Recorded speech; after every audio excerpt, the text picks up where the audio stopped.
tinanong kita, ikaw ba yung tipo ng tao mabilis mag-move on o mahirap mag-move on?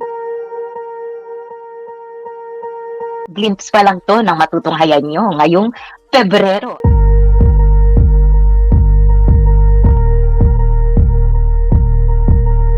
Pero ano guys, si Ice talaga yung nagsabi na mas fresh daw ako ngayon na nasa moving on stage.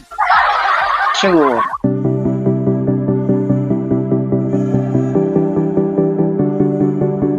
Abangan nyo guys sa ngayong February. Let's get deep talaga tayo, di ba? Ay hindi. Pang-apat? Pang-apat na kung sakali.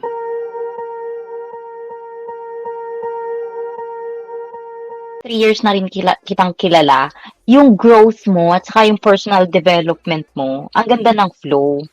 Alam mo yun, parang talagang open ka. Huwag kayong judgmental, guys. Sabi ko sa'yo talaga, board, hindi ka talaga para sa Pilipino, para ka sa akin talaga. Wag ka